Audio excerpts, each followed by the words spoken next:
আপন বোন এসেছে পতিতালয়ে দেহ বিক্রি করতে আর তার কাস্টমার হবে তার বড় ভাই। বিষয়টা খুবই বেদনাদায়ক। আপু এই জায়গায় কি দেহ বিক্রি করা যায়? হ্যাঁ, এই জায়গায় তো দেহ বিক্রি করা যায়। কিন্তু তুমি তো স্কুল পড়ুয়া ছাত্রী, তুমি কিভাবে এসব পারবা? বলতেছে ঠিক আছে আমি বুঝতে পেরেছি আপনার এই জায়গায় হবে না তো ঠিক আছে তাহলে আমি অন্য হোটেলে যাই। তখন সেই সর্দানি বলতেছে না অন্য হোটেলে যাওয়ার দরকার নেই, এই জায়গাতেই হবে। কিন্তু কথা আছে পরবর্তী কোনো সমস্যা হবে না তো? পরে সেই স্কুল ছাত্রী বলে না আপু কোনো সমস্যা হবে না। তখন সর্দারনী বলে, "যদি সমস্যা না হয় ঠিক আছে। এখানে যে টাকা আসবে সেই টাকার অর্ধেক পাবা তুমি আর অর্ধেক পাবো আমি।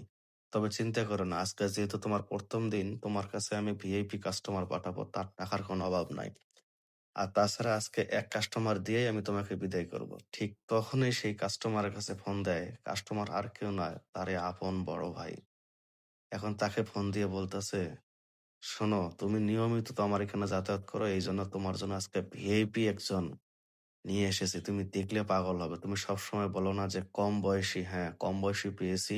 তাও আবার স্কুল পড়ুয়া মেয়ে। তুমি আর দেরি করো না, চলে আসো। ঠিক তখনই দেখেন সেই কাস্টমার এসে হাজির। কি? ফোনে যেভাবে বলছিলেন মাসি, ঠিক কি ওইভাবে পাওয়া যাবে? বলতেছে হ্যাঁ। এই সর্দানিকে সবাই কিন্তু মাসি কয়ে ডাকে। এখন দেখেন ছেলেটাকে বলতেছে, টাকা নিয়ে এসেছো তো?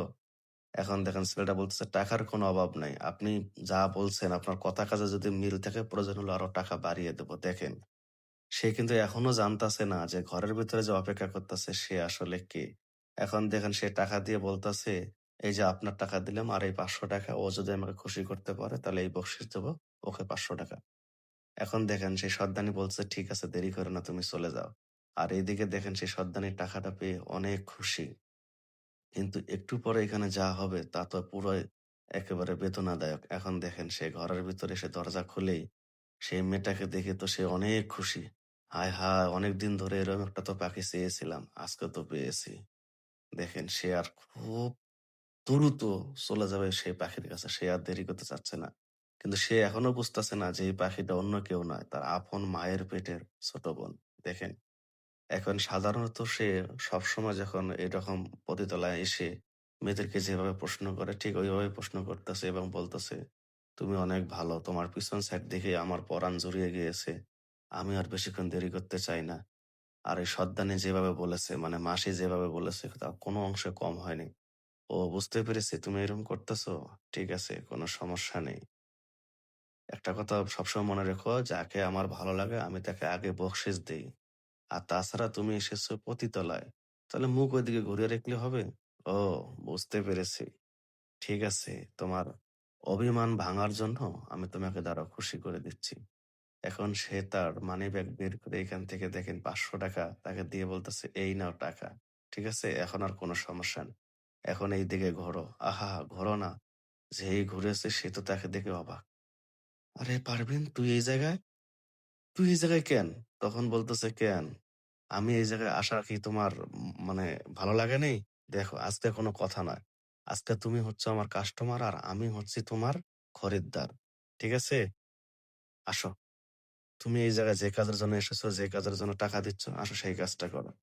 এখন তার ভাইয়ের মাথায় তো আকাশ ভেঙে পড়েছে। হায়, হায়! কিভাবে তুই এই জায়গায় আসলি?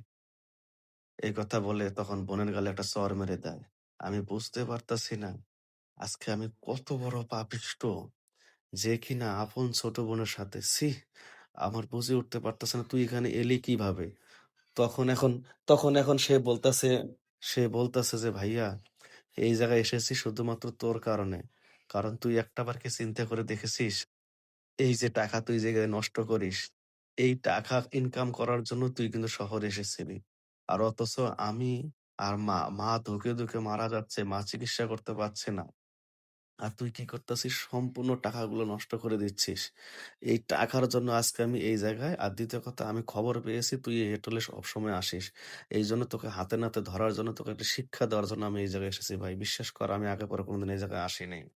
ভাই ভিডিওটা ভালো লাগলে প্লিজ শেয়ার দিবেন। এরকম অনেক ভাই আছে যারা দেখা যাচ্ছে নেশা করে, যারা দেখা যায় এরকম আজে-বাজে পথে যায়, সংসারের টাকা নষ্ট করে, সংসারে কোনো কারো মা-বাবা, ভাই-বোনের চিন্তা করে না। অন্ততপক্ষে তাদের জন্য হলে এই ভিডিওটা শেয়ার করে দিন। এখান থেকে অনেকজন সচেতন হবে যে না, এই পথে যাওয়ার আগে ১০ বার ভাবতে হবে ভাই। প্লিজ ভাই ভিডিওটা শেয়ার করে দিবেন। আর যারা এরকম পতিতায় মেয়েরা আসে তারা কিন্তু কোনো না কোনো খারাপ একটা পথের কারণে এই জায়গায় আসে ভাই। প্লিজ ভিডিওটা শেয়ার করে দিবেন ভাই। আল্লাহ হাফেজ।